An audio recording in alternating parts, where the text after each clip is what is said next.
بسم اللہ الرحمن الرحیم۔ اسلامک انفارمیشن چینل کے سب بہن بھائیوں کو السلام علیکم ورحمۃ اللہ وبرکاتہ۔ آج کی ویڈیو میں ہم ام المؤمنین حضرت صفیہ رضی اللہ تعالی عنہا کے بارے میں بات کر رہے ہیں۔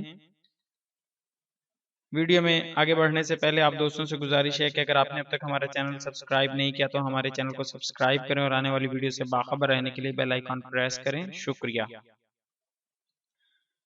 ام المؤمنین حضرت صفیہ کے باپ اور نانا دونوں بڑے معزز سردار تھے۔ باپ کا نام وحی بن اخطب تھا جو قبیلہ بنو نذیر کا سردار تھا، اور ماں کا نام زرر تھا، وہ بھی مشہور یہودی قبیلے سے تعلق رکھتی تھی۔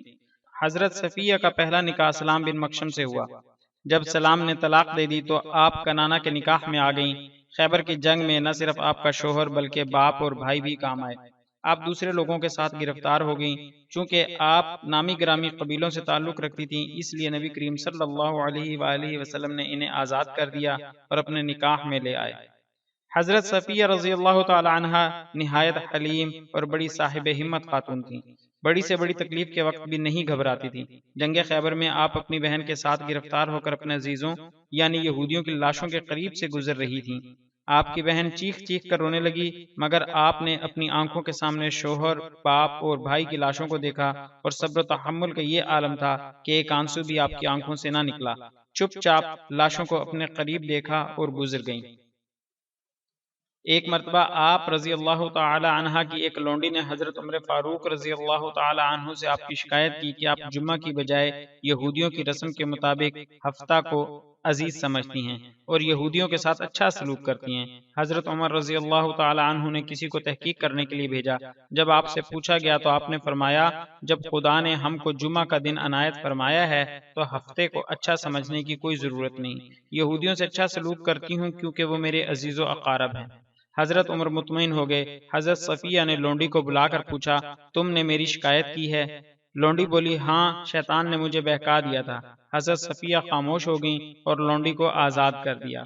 حضرت صلی اللہ علیہ وآلہ وسلم آپ کا بڑا خیال رکھتے تھے۔ ایک بار سفر میں تھے، بیویاں بھی ساتھ تھیں۔ حضرت صفیہ کا اونٹ بیمار ہو گیا۔ حضرت زینب کے پاس ضرورت سے زیادہ اونٹ تھے۔ آپ نے ان سے کہا، ایک اونٹ صفیہ کو دے دو۔ حضرت زینب بولی، اپنا اونٹ اس یہودیہ کو دے دوں؟ حضرت صلی اللہ علیہ وآلہ وسلم اس بات پر سخت خفا ہوئے اور 2-3 ماہ تک ان سے بات چیت نہ کی۔ حضرت صفیہ کو بھی نبی کریم صلی اللہ علیہ وآلہ وسلم سے بڑی محبت تھی۔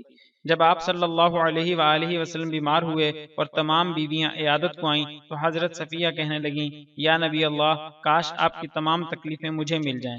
یہ سن کر تمام بیویاں ایک دوسرے کو دیکھنے لگیں۔ حضور صلی اللہ علیہ وآلہ وسلم نے فرمایا، واللہ وہ سچی ہے۔ سیدہ صفیہ رضی اللہ تعالی عنہ نے ایک مرتبہ خواب میں دیکھا کہ چاند ان کی آغوش میں آ گیا ہے۔ آپ نے اپنا یہ خواب اپنے پہلے شوہر کنانہ سے بیان کیا۔ اس نے کہا کہ تو اس بات کی خواہش رکھتی ہے کہ اس بادشاہ کی بیوی بنے جو مدینہ میں ہے، اور تمانچہ حضرت صفیہ رضی اللہ تعالی عنہ کو مارا، جس سے آپ رضی اللہ تعالی عنہ کی آنکھ نیلی پڑ گئی۔ اس تمانچہ کا اثر ظاہر تھا۔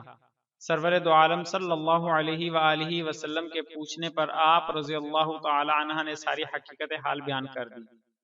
سیدہ صفیہ رضی اللہ تعالی عنہ سے کتب میں 10 حدیثیں مروی ہیں۔